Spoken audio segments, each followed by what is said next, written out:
How do you authenticate a vintage Eames Lounge chair? If you have your eyes set on a vintage Eames Lounge chair, you might be wondering how to tell if it is authentic. This iconic piece of furniture, a hallmark of 1950s mid-century modern design, has specific features that can help you determine its authenticity. Let's break it down step by step. First, start by looking for authentic labels and stamps.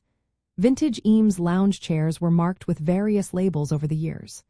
From 1956 to 1969, the chair typically had a round metal disc with the Herman Miller logo in the center.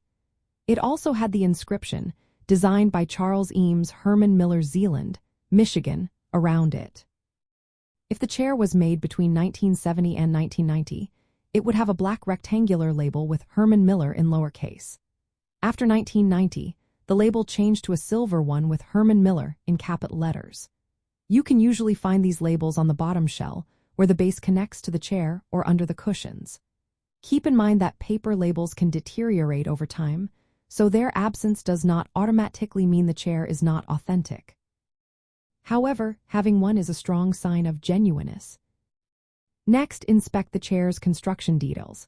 Genuine vintage Eames Lounge chairs do not have visible screws on the outer molded plywood shells. This reflects the seamless craftsmanship typical of the design from the 1950s. The plywood shells originally had 5 layers, while newer versions might have 7. Also, check the proportions of the chair. Authentic chairs have balanced dimensions, while many replicas tend to be oversized, especially in the arms.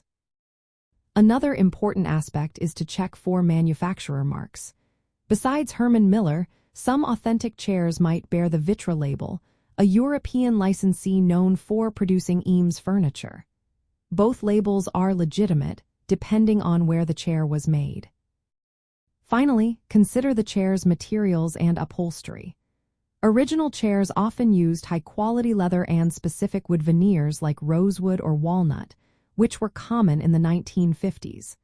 The overall finish and wear of the chair should reflect its age without looking artificially aged or poorly made. Authenticating a vintage Eames Lounge chair is not just about checking the label but also appreciating the refined design and craftsmanship that made it a symbol of mid-century modernism. Collectors and enthusiasts value these details as a connection to the spirit of innovation and style from that era. So, as you search for your perfect Eames Lounge chair, keep these tips in mind to ensure you find an authentic piece that truly represents the beauty of the 1950s design movement.